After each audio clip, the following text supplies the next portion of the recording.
Join us as we go beyond the pixels in the Gamer's Edge podcast, the show that takes you behind the scenes of video gaming.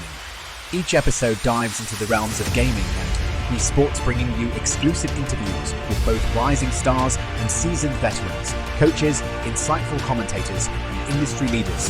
So whether you're an aspiring pro gamer, a dedicated fan, or simply curious about the inner workings of gaming and esports, grab your headset and join us on this thrilling adventure through the virtual arenas where victory, camaraderie, and endless adventure await.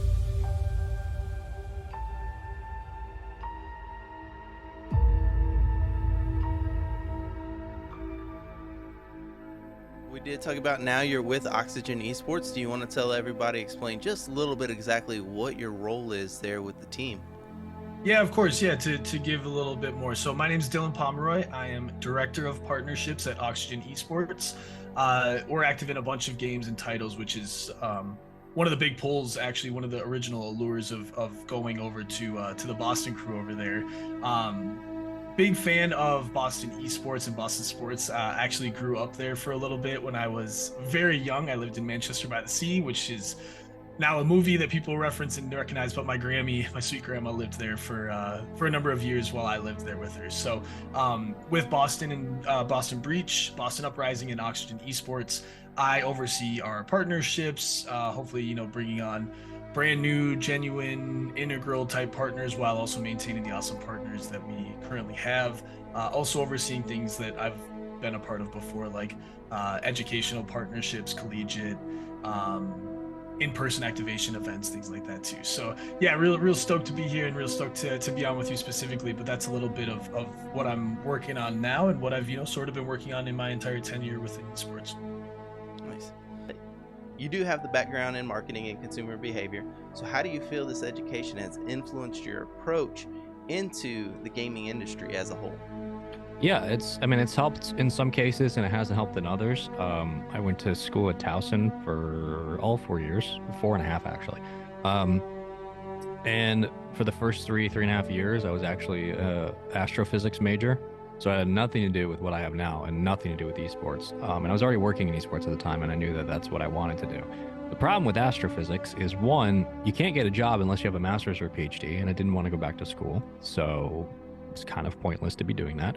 And two, astrophysics just naturally didn't have anything to do with esports. So when I realized that even as a backup, I couldn't have this degree because I wouldn't be able to get hired, I switched it to my minor, which was marketing, and I made marketing my major around my fourth year.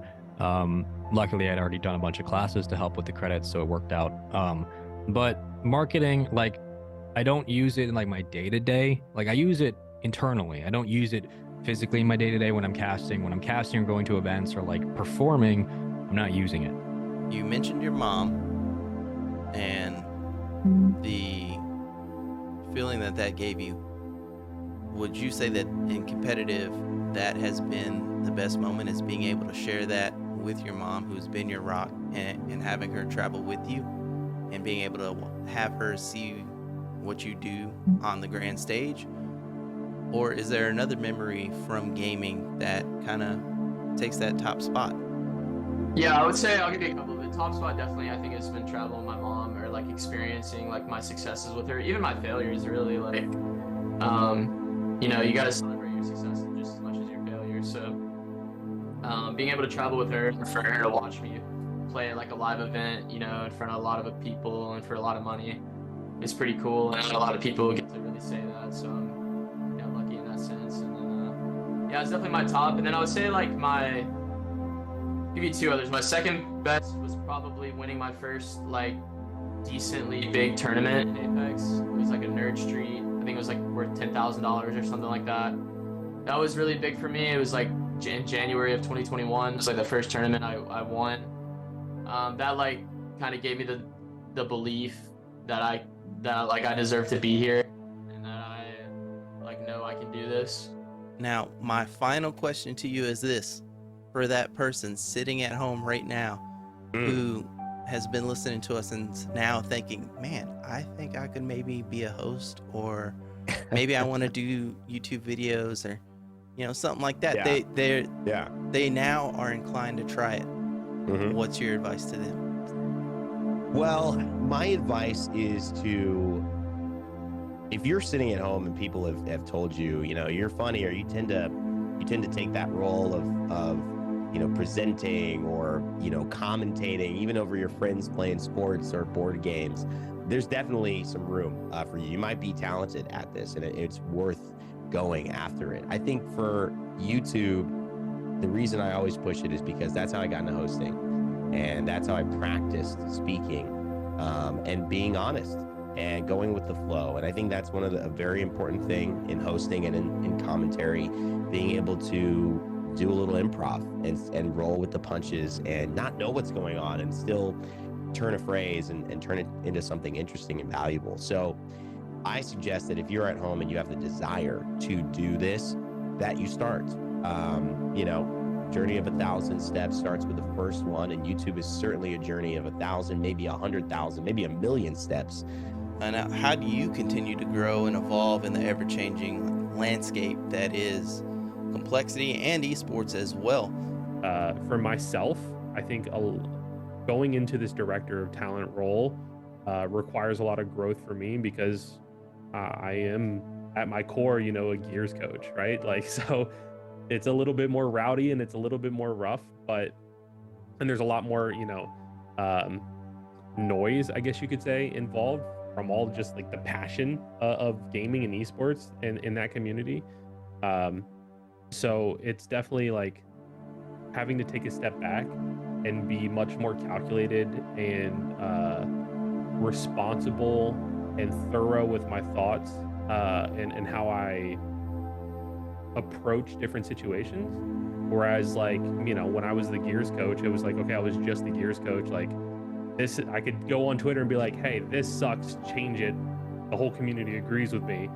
But now it's I represent more than just, that. I represent a large organization and a historic organization, and there's responsibility with that. And there's a lot that I've learned about the industry that I wasn't even aware of or wasn't familiar with. And from people like my boss Soren, and it's important for me personally to continue to grow no matter what role I'm in.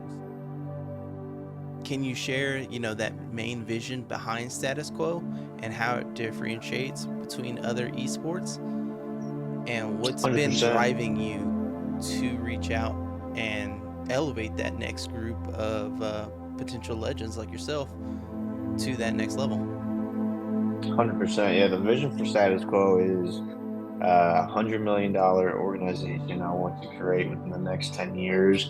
I want to be kind of the first one to actually understand how to operate the esports scene as a business.